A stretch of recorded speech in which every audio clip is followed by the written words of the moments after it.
All right, welcome everybody to our OCIO Cybersecurity Services webinar. I wanted to start with the usual housekeeping items. So this webinar is being recorded and will be made available on the ISAC website under the webinars tab for you to view after the fact if you want to rewatch anything.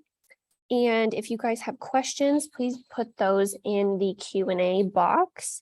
And we will do our best to get to those throughout the presentation, but we'll definitely make sure we have them answered by the end. And now I'm going to hand it over to Jess with OCIO. Awesome. Thank you so much. Thank you everyone for joining us today. The purpose of today's call is to just do a reminder of the CrowdStrike migration. So OCIO provides services to our local government partners. We've historically used the software FireEye. We're migrating to CrowdStrike. So we'll do just a little, quick recap of what that migration includes, and then we will dive into the memorandum of understanding, and I'll go through that with you, and we'll just talk about the required pieces and what we need from our county partners. But first, I wanted to start out and introduce my counterpart, Naji. So Naji comes to us as our local government onboarding coordinator. I don't know if that's your exact title, Naji, but that's the title I'm giving her. So you'll be working with me as we move through the making sure you have the survey complete and the MOU. And then once we get that MOU executed and we're ready to onboard you to CrowdStrike and install that on your devices in your county, I will kind of pass you off to Naji so that she can assist with that actual onboarding and installation, as that's her area of expertise. So I'll let you say hello, and you can give more to that intro if you'd like, Naji, and then we'll move on to the MOU. Honestly, that was an excellent intro. You touched all the points that I was going to give, but hi again, my name is Naji, and I like the title that Jess gave me more than the official one, which is EDR Client Support Analyst. But yes, it's I'm here and available to help while you guys go through CrowdStrike migration. So thank you. Awesome. Thanks so much. Okay, so we'll go ahead and get started. I'm going to share my screen. While I do that, I'll stop my video, but as Courtney mentioned, feel free to drop questions in the Q&A, and as they pop up, we can handle those at natural breaks throughout the presentation, and we'll make sure we get to them all before we end today.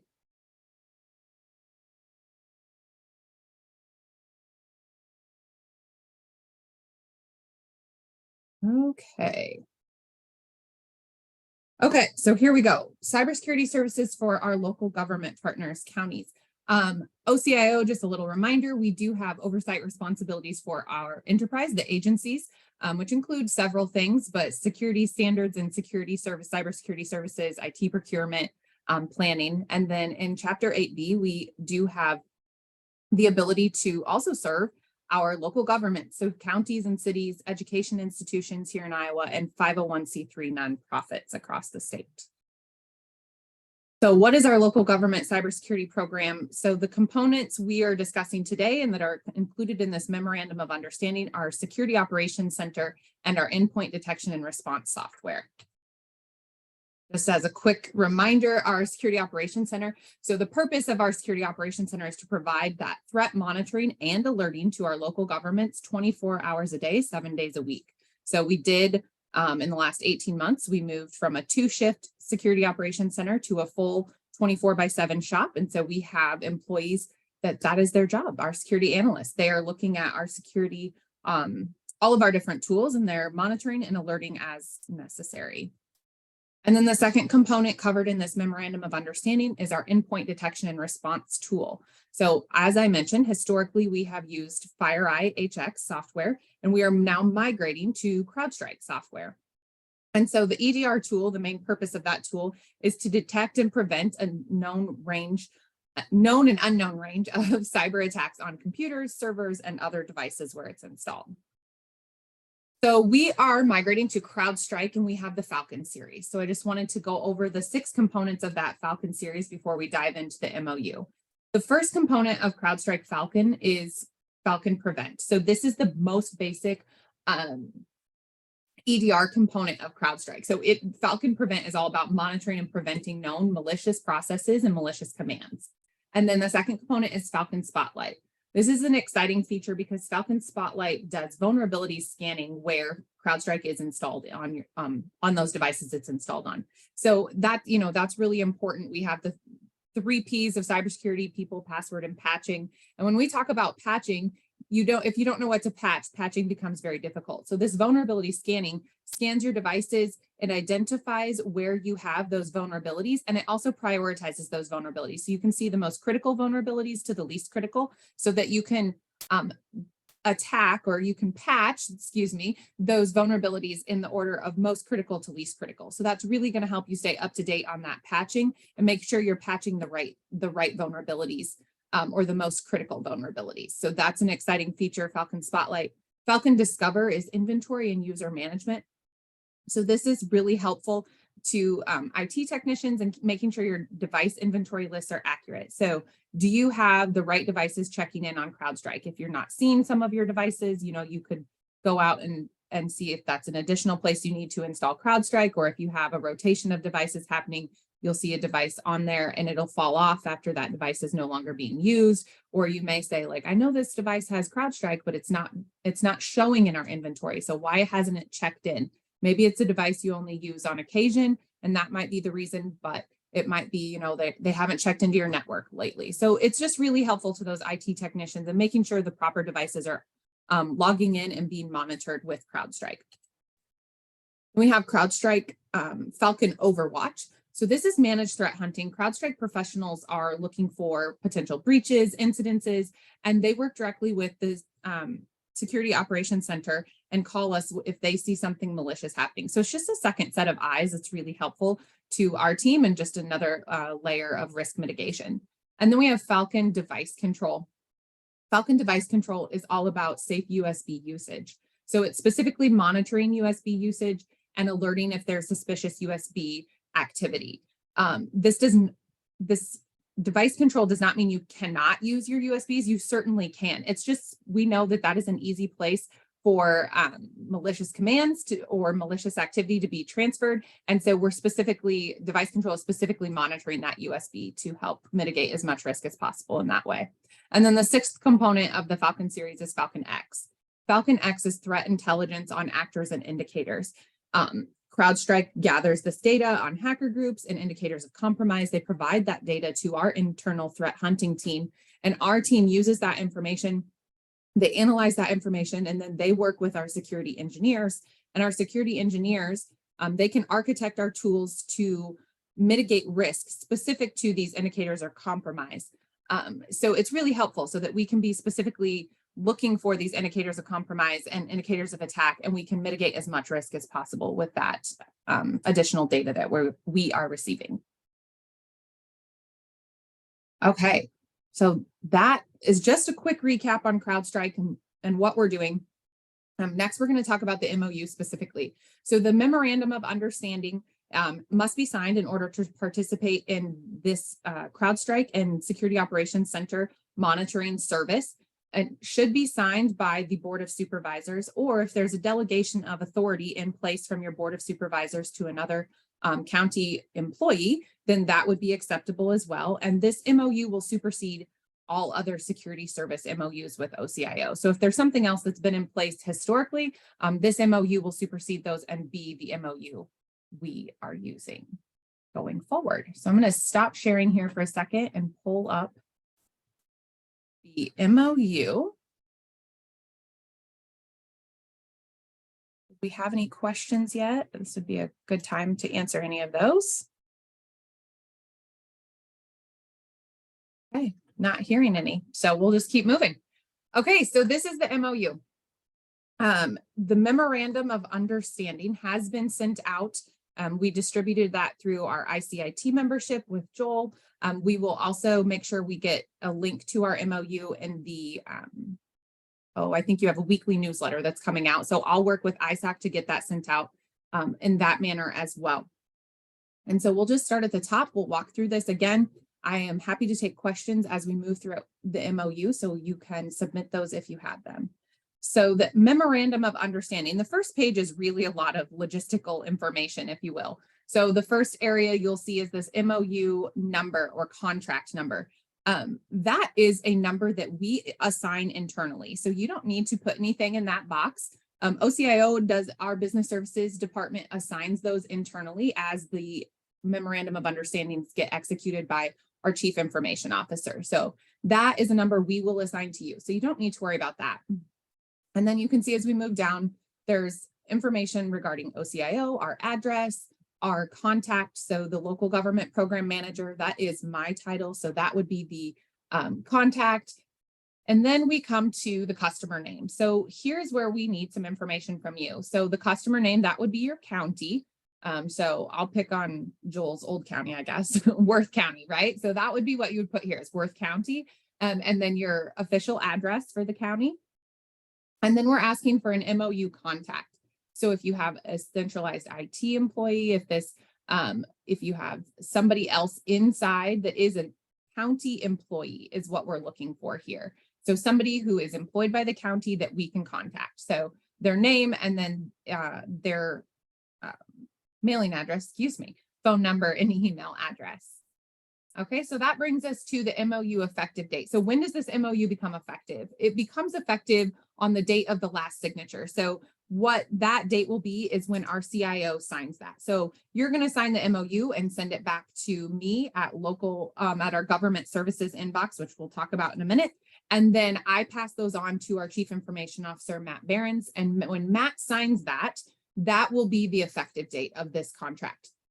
Once it gets signed by Matt, we will get you a fully executed copy and we'll send it back to you. So the date of expiration, all of the contracts, the date of expiration is the same. It's February 28th, 2025. The reason being is this service is being funded through ARPA dollars. And so we are tying the expiration date to when we know the ARPA dollars will expire or be used up. And so we've worked through that with our business services team, with Shane, our CISO, with Matt, and that is the date of the expiration for all of these. We didn't want to put an expiration date or have any renewals beyond that because this specific fund, ARPA funds, that is funding this service for our local governments will expire on February 28th, 2025. So we wanted to make sure that was matched up with that date. Okay, so that again, that's why there's no available renewals. Now going forward, if there's future or when there is future funding, that we would have to do a new MOU. There's potential that we would sign an amendment, but right now under this memorandum of understanding and this set of funding, the ARPA funding, the expiration date is February 28th, 2025, and there are no available renewals. Okay. So then the next key component and change from our historical MOUs is documents incorporated. So historically, all of these general terms for cybersecurity services, our IRS publication, IT business associate agreement, all of these agreements were historically thrown into the body of the MOU, making this MOU around 25 to 30 pages. So what our legal team has done with all of our contracts going forward is they've pulled those documents out and they are hyperlinked in this memorandum of understanding. So you can go to our website at any time and view those 4 documents. The general terms, like I said, had historically been in the main body of this MOU. It was pulled out, like you can see, it's put on our website. Our legal team wanted me to point out that from the last MOUs we did in 2020, so between 2 and 3 years ago, the general terms and conditions have not changed from OCIO. So it is the same terms and condition, but it's located on our website now. Okay, we'll move on unless there's any questions to term and termination. So as we talk about the term and termination of this MOU, and as I stated with the effective term and there's no renewals, so this service is being funded by ARPA. And because it's being funded by ARPA dollars, there are a different set of requirements, financial audits, tracking that OCIO is required to do in order to distribute these funds to our local governments. And so what that means is we're signing this MOU, we're tracking these dollars. And so when we talk about the termination by the customer, the MOU is non-cancelable during the term.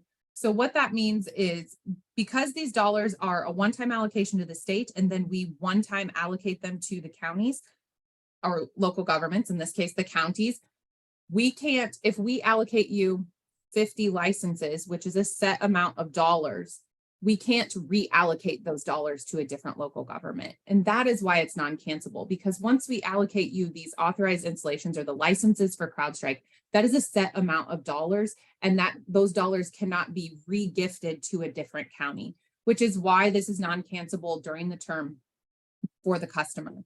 Now, OCIO put in a cancelable termination for OCIO with a 90-day notice to the customer. The reason that is for any reason, if these funds were to go away, this is giving us the opportunity to give you a 90-day notice. We do not anticipate that happening. This is something that's in all of our agreements. Typically, we only give a 30-day notice. We increase that to 90 days for this purpose, this MOU.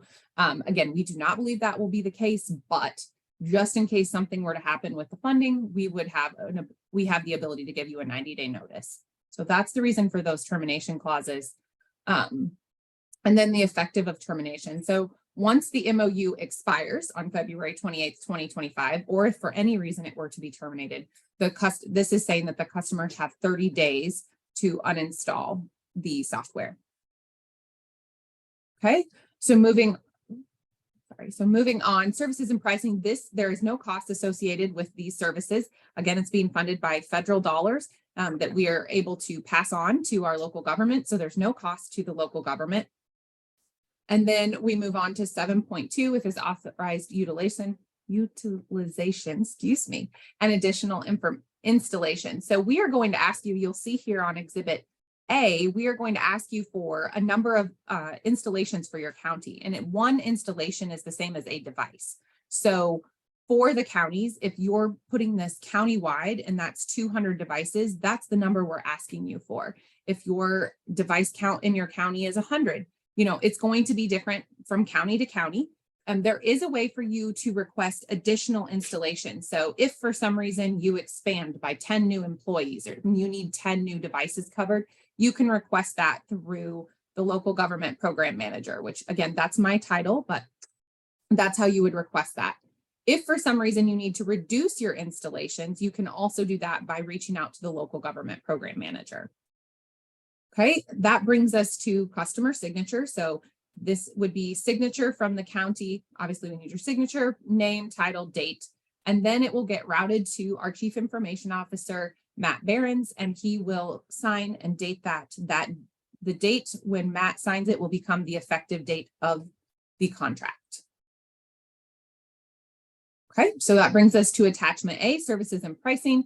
This describes the services covered, 24/7 security operations center monitoring and EDR software, which will be CrowdStrike. There are no costs associated with this service to you. And then this is where we're asking you to give us a number of authorized installations. So I do need from the counties to put a number on this line. And again, one installation is another way of looking at is a device. So, if you have 25 servers and 100 employees, that would be 125, right? So that's the number we're looking for. We know that CrowdStrike has been rolled out to our county auditor partners. It was rolled out last year before the elections. Please include your county auditor devices in this count. We will be working with the county to move those auditors into your individual county instance so that you can have access and see your auditor devices as well as every other device that your county has CrowdStrike installed on. So please include county auditor devices in your count of authorized installations. Okay, and then that brings us to the final attachment, attachment B, obligations of the parties. So the purpose of the obligations of the party is to bring clarity and alignment around the roles and responsibilities of the two parties, one being the customer, the county, and two being OCIO.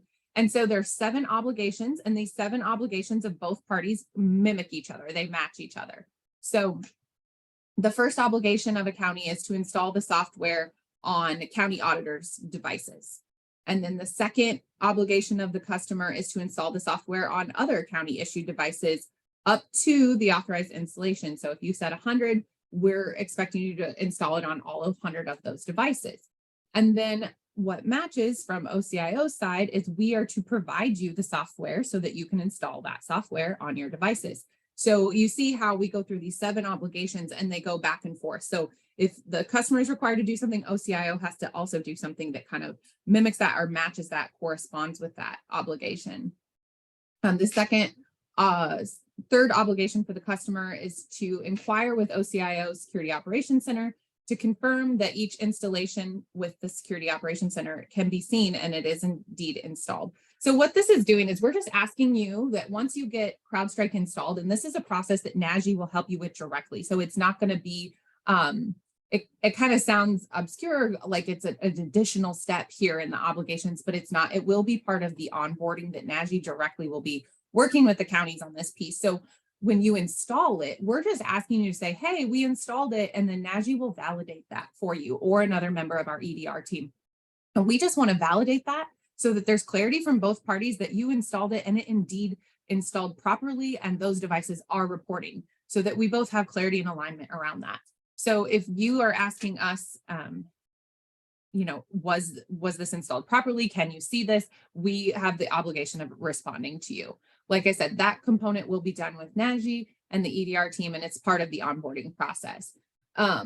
Another obligation of the customer is to assist our staff in evaluating the logs during the phased implementation. So we talked about this back in February in the webinar, and we'll be working with you directly, so you don't have to remember all of this today.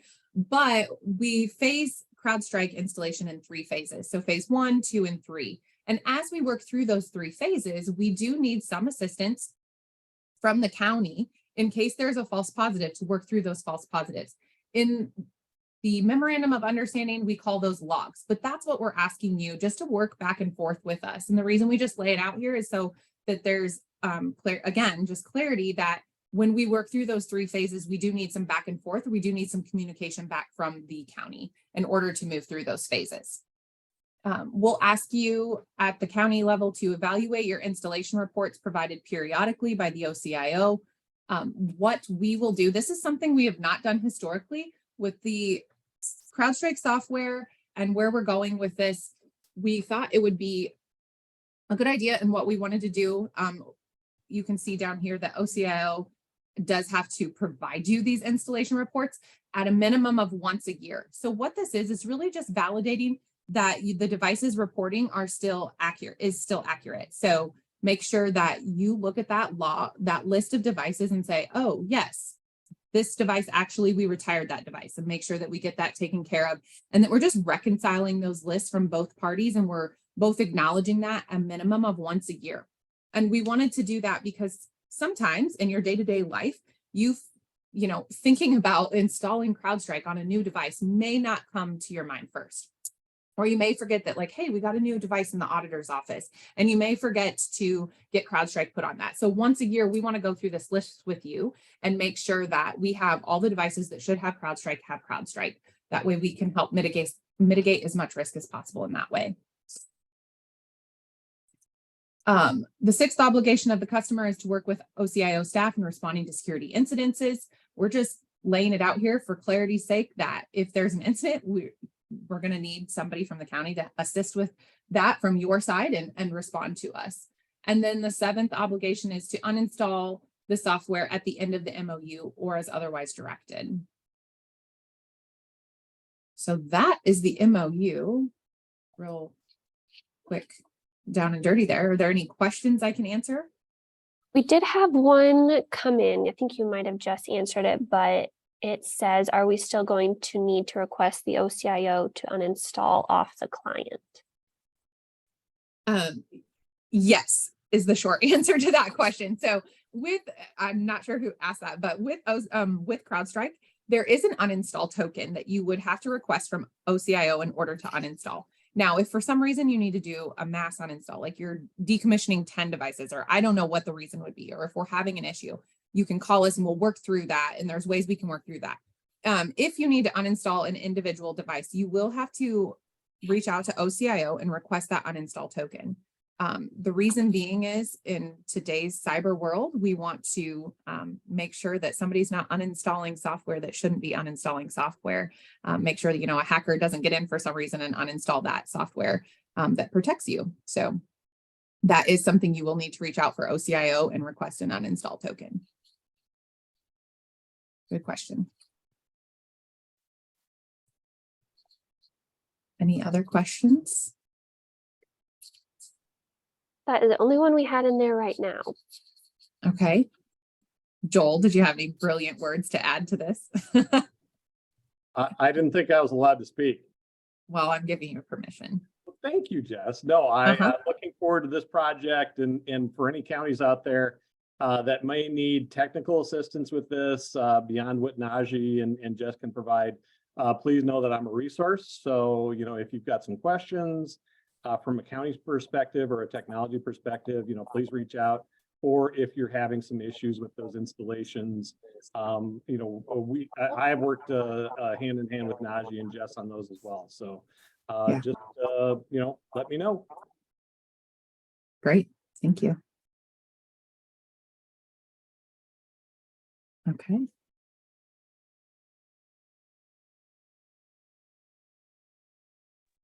Okay, we just had another one come in. It said, Sure. could we go over number 3 on page 2 again? I had to step away. We can. Hold on. Hold on.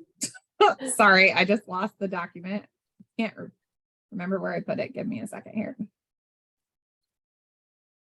Can you, are you seeing the MOU? Okay, Yes. great. Okay, number 3, when we say number 3, are we talking page 2? Number 3 on page 2. Let me get there. Okay. Number 3 on page 2 is documents incorporated. Let me zoom in just a little bit here for you. So these documents incorporated, these are standard documents that go in all of our memorandum of understandings or our contracts. These have always been part of our contracts. What our legal team has done in an effort to not make this contract 25 to 30 plus pages, which is cumbersome and a little bit overwhelming. They pulled those 4 documents you see there: general terms and conditions, exhibit 7, IT business associate agreement, IT qualified service organization. They pulled those documents out that rarely change, and they put those on our website. So they're hyperlinked in this document, so you can go and you can view them on our website. The general terms and conditions, or general terms for cybersecurity services specifically, our legal team, you know, when we were talking through this, because they drafted this MOU for us, when we were talking through this, they said, this hasn't changed since we did MOUs with counties in 2020. The only thing is, before it was part of the main body of the MOU, and now they've pulled it out, hyperlinked it on our website, and that's where it lives. So that reduces the page count of this MOU. Like I said, I think last MOU we did with counties was maybe 28 pages. And it's just 7 this time. So that is what number 3 on page 2 is all about. Perfect. Okay, we've had a few more come in. Great. So first one says, when determining the device count, should we include mobile devices like tablets and smartphones, or just PCs, laptops, and servers? Great question. So I would not include your mobile devices. The reason I say that is we've had CrowdStrike at the state enterprise level, and we have not rolled it out to mobile devices. So we don't put this on our tablets. We don't put this on our cell phones issued by the state. We have focused on servers, PCs, and laptops. So that is what I would include in your device count. Great question. Yes, Joel. So one thing I do want to make everybody aware, you might have some Linux servers that are sitting out there that you might not be aware of. And we have installed those on Linux, if I'm not mistaken, right, Najee, Jess? Yes, yes, we So have. it's a little bit different install on those Linux devices, but you can certainly put this and protect those devices as well. One example would be Geocom servers in your sheriff's office. Those are typically a Linux device. The other thing I would add as a point of clarity, since Joel mentioned sheriff's offices or local law enforcement, excuse me, we have at the state enterprise level put this on tough books we have some tough books in our DNR, we have some tough books with our Department of Public Safety. So we haven't put this on tough books. We know those go with our different forms of law enforcement with them regularly. So that is not something we consider a mobile device. We have put this on tough books. So if you are thinking about your law enforcement in your county, please include those devices if you have any in the count as well. Awesome. Okay, someone Just wanted to confirm, but are all counties having this put on all devices in their courthouse? Auditors, treasurers, recorders, etc. If we have multiple locations for our county, like public health, law center, do they also need this added to their devices? I would say yes. We would love to see this on every device in your county. So that includes your Department of Public Health, that includes your law enforcement. We would love for you to take advantage of this gifted service to you, like it's no charge, and get this on as many devices as possible. We know that hackers and attackers, they're looking everywhere. They're not just looking at your courthouse devices, they're looking everywhere. They're trying to get in wherever they can. And so this is a fairly easy, low-hanging fruit type of way to mitigate risk. Excuse me, getting those backwards. Do you have anything to add to that, Joel, from a county perspective? Not at all, Jess. You're absolutely right. You know, in looking at this, you're going to want to put this on every device that you possibly can. You know, the cost is free, so that's a bonus right there. But anything we can do to make, you know, our system safer, this is the way to do it. So if you've got laptops out there, especially if you've still got some residual work from home stuff that's sitting out there, absolutely put it on those devices. So just when you're looking at your device count, make sure you're looking at all those devices that, you know, maybe typically you're not thinking of, you know, like those servers or stuff that's sitting in the sheriff's office. You know, let's make sure we get as much coverage as we possibly can out of this project. Yeah, thank you. Perfect. And there's one more out there right now. It says, is there a deadline of when to submit the signed MOUs from counties? Great question. There's not a deadline per se. The sooner you can submit it, the better. The reason being is when we talk about this CrowdStrike mitigation, or good grief, my words are jumbling today. CrowdStrike migration, let's talk about that. The CrowdStrike migration. So we, again, as a reminder, we are moving forward with this because FireEye is going away. FireEye is going away in August of this year, August 2023. So the sooner you get your MOU signed and returned to us, the sooner we can begin with your onboarding and installation process. The reason we want to do that and not wait till the last minute is we don't want our counties to have a gap in coverage. So we don't want you, when FireEye goes away in August, we don't want you to not have an EDR software coverage in your county. So we want you to, you know, there's not, like I said, there's not a hard deadline because we know that this takes county to county. There's a different process and that's fine. But the sooner you can get these MOUs returned to me, the better, because that will get you in the queue for onboarding. We'll get them signed by Matt. I'll get them back to you. Najee will reach out with your installation information. We've done as much as we can on our side to prep for this migration. So we already have an instance for every single county set up so that part is ready to go. That you know, that can take some time on our end. So we have that prepped. We're going to get onboarding information going as soon as we get these MOUs back, and we'll start that back and forth process with you. So the sooner you can get it back, the better. Like I said, FireEye goes away in August, and we want to make sure you have coverage and don't have a gap in service. Yeah, and I do want to say we have had some counties on a beta or a proof of concept. Yeah. So, you know, there are a number of counties out here that actually have CrowdStrike installed countywide on their devices, and we have seen very little issues with those. So, you know, I don't think we'll see a lot of bugs or bumps in the road as we roll this thing out. Great, thank you. We've had another one come in. So it asks, did you say we should put it on our election laptops, poll books as well? We only have these connected to internet when we update Windows, which is several weeks before our elections. Yeah, I think we had this question last summer when we were installing with our county auditors. We did not install CrowdStrike on your poll books. We're installing CrowdStrike on your day-to-day laptops or desktops that you're using in your auditor's office, but not specifically on the poll books. So you don't need to incorporate the poll books in your account, but we would like you to incorporate your auditor's office devices. So the employees in the auditor's office, their laptops or their desktops or any server that serves them.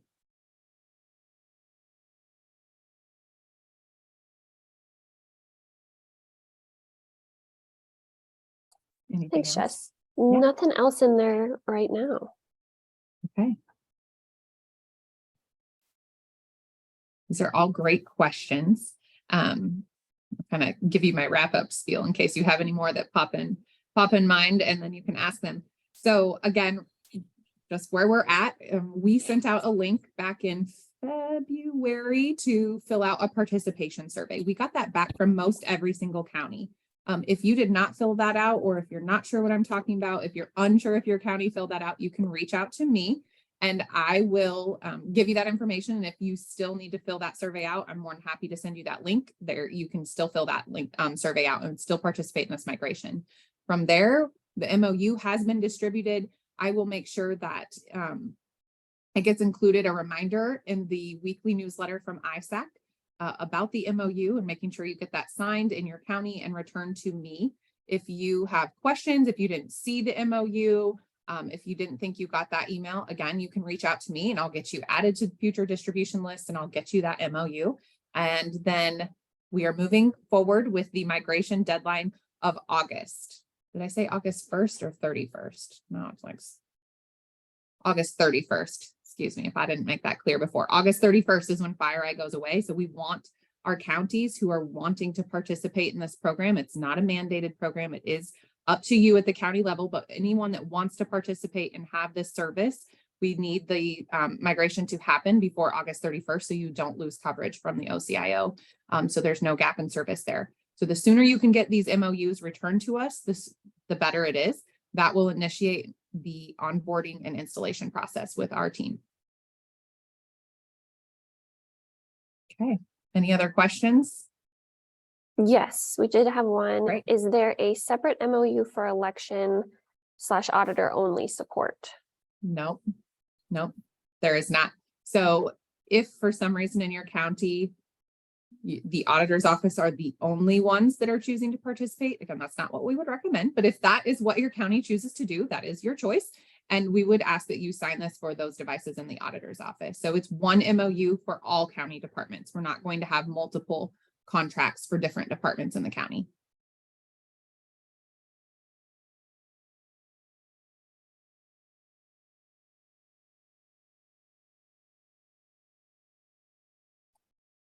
Anything else?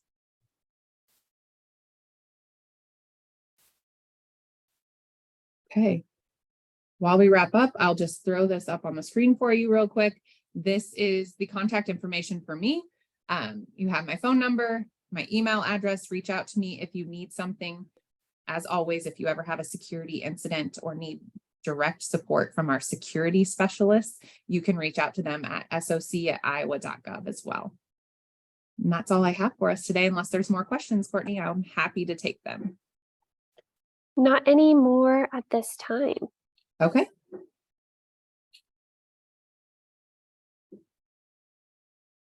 Well, like I said, thank you for participating today. That's all I have for you.